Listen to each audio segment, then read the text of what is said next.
I'd love to, I mean, that is a very simple but helpful strategy. Practical thing to do is just there's two things there. One is you'll have noticed I keep referring back to, how is this in your body? Where do you feel this in your body? That this is our first place that processes and holds our emotional lives. Our mental health is the wrong language, really. It comes from a time when people thought that our minds and bodies were separate, that our emotions and our thinking were separate. And we now know that they're all part of the same thing. And whatever we think or feel, we experience it first in our bodies. And yet we have grown up, many of us, most of us, in cultures that don't know that or have forgotten that, and don't encourage us to feel our body sensations and our emotions. So when we practice that, just checking in, how does this feel? How am I? Where am I feeling it? We are growing that reconnection with our deepest body wisdom. So I'd like to talk a bit more about the thinking behind that. So I've done a lot of thinking and talking and listening around climate distress, around anxiety and distress that people feel when they are engaged with and aware of what's happening on the earth. This isn't just about climate, of course, it's about pollution, about social injustice, about global inequality, the omni-crisis that someone I read talked about, the mess that we're in. And that there's something very important about how this is new language when we're talking about climate anxiety or eco-anxiety. And there's a new aspect to what we are facing right now.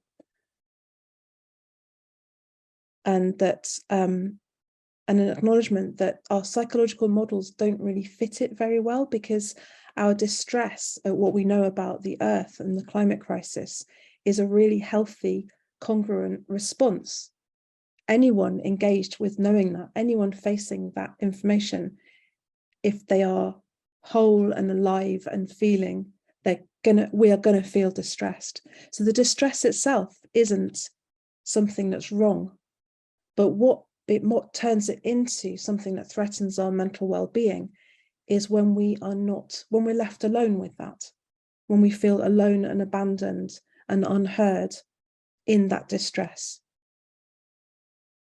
So that's really the heart of what I want to say always about climate anxiety when I talk to, sort of adults in positions of power over young people, is that it's the leaving alone that is the thing that we can address and that we must address. There's no way we should be telling anybody, just don't worry about it so much. If you can't face your education or your job, if your life's falling apart, then really you should just manage your feelings and stop worrying so much. That's not helpful advice, as we know. But what is needed is that we stop being so isolated in that. And that is an old thing. That's not a new problem.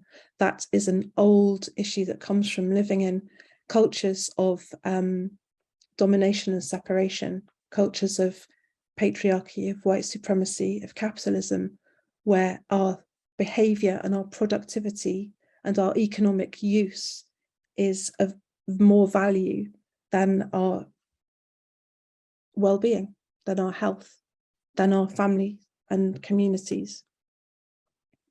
So I think a strong part of a model of radical care is understanding that when we live in a culture that doesn't care how we deeply are, that doesn't cherish and treasure our bodies as belonging on the earth and with each other,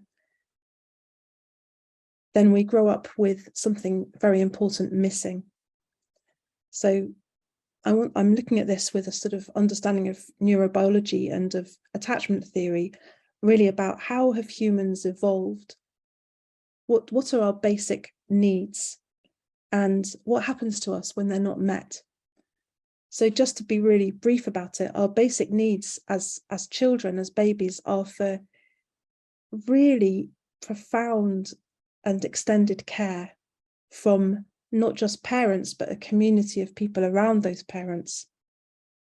We need one person, really particularly, whose eyes light up when they see us as babies and children, who are delighted to meet our strong needs for care, delighted to wipe up our poo and pick us up when we cry, and to just that we're in the world.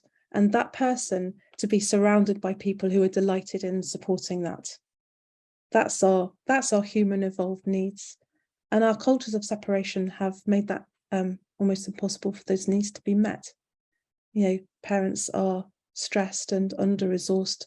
They are told, I work a lot with parents, and in parenting advice, it's very common, and current, that people work out how many minutes is it okay to leave a baby to cry if you're trying to sleep train them. That there is even that question shows how far we've come from anything that supports human well-being. And when we grow up with those things missing, no wonder we don't know how to live on the earth and care for it. No wonder people move into positions of power where they are allowed to take and take and take and destroy the very thing that's keeping us alive, our home. So if you feel anxious, distressed, disturbed by what you know about climate crisis, that shows a great degree of health. But it's very likely that you feel under-supported and alone with that, not because of you, but because of the way the culture around you is set up. So I just want to show you, share my screen with a model of 5 things that I think that capitalist patriarchal cultures have taken away from us, and that we need to reclaim in order to build our resilience. And for me, this gives me very clear sort of signposts to what to attend to in my life in order to build my resilience. Now, an important thing here is that one of the things that happens in our colonization by this separation culture is that we ourselves internalize a feeling of rejection and foolishness about some of these things. So feelings are often seen as something right at the side. In activist circles, I see that, and movements, I see that action and productivity is seen as more important than emotional needs. And emotional needs may be taken care of by, well, after the action, next week we'll have a circle where you can come and share your feelings. I'm talking about something much more integrated and built in. So there's a lot to say, but I want to really include some very practical practices in this section. So, but just to name these 5 areas: earth belonging, not just connection, but belonging. We are animals on the earth. We have expectations of belonging and relationship with the land that we live on. Body wisdom. I've already been sharing some practices around body wisdom, starting to learn or continue to learn how our bodies respond to the earth, to each other, to what's happening. Emotional fluency. I've used the word fluency rather than emotional intelligence because fluency has it's a language that we get more and more able in, but also there's something flowing when we're in emotion, in fluency. Relationship well-being, that we're held in relationships of care, and imagination and creativity, that this is core to our ability to thrive and stay resilient. So my point is that these are things that build our resilience, but they're also things that get lost when we're brought up in cultures that don't care. And so we have to, it's a radical act to take care of these things and to notice our tendency to reject them. So my belief is, if we bring this into our individual and our family and our group practices, we will grow a more regenerative activism and a more regenerative way of living in the world that we are moving into and that we're in right now. So at the beginning of this session, we did a grounding practice about feeling yourself in your body. I want to invite you just to come back to that sense of dropping into your awareness of your body, because I've been speaking to your thinking, and in the meantime, your emotions will be reacting to that. But coming right back down, how are you in your body? How is your breathing? How is your temperature? Can you feel yourself where your body touches the seat you're sitting in and your feet on the floor? And I just want to add something to that, to give you another couple of things there. To deepen this sense of grounding, it can be really powerful just to, if it feels nice for you, just to imagine yourself like a tree, that you have roots that go deep into the ground. Those beautiful images from Claire about mycelium, can you imagine your roots going down and connecting with all the rest of life? Connecting with the roots of each other, with all the tiny microorganisms in the soil, going down to the water table and soaking up the nourishment of water and soil. Can you imagine yourself so deeply planted that you can't be knocked, pushed over, that you can withstand storms and winds?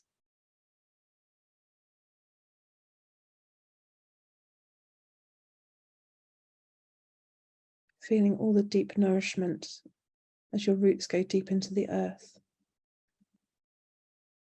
And then maybe you'd enjoy imagining that nourishment coming right up into your body, and imagining that you have branches too that reach up into the sky, that take in the light and the air and its exquisitely perfect chemical combinations that are just the right thing for our bodies to thrive.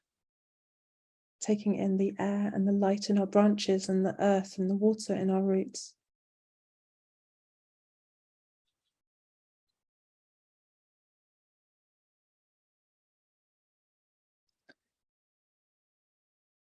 And then I'd like to add another thing to this. So staying in that state and noticing, actually at the moment, noticing if that's not comfortable for you, just allowing that to be, yeah, this isn't comfortable for me, and just finding somewhere that is more comfortable, allowing yourself to not go with the mainstream message, not go with the instructions, and to disobey. What's it like if I don't want to be a tree? I'd rather be an elephant. I'd rather be a tiny stone. You know, I'd rather just be right here, right now, looking at my phone and checking my messages. You know, whatever it is for you that you want to be doing, some radical disobedience. Noticing what it is that works for me that isn't what the teacher's saying. Welcome that. Welcome anything that you would rather be doing.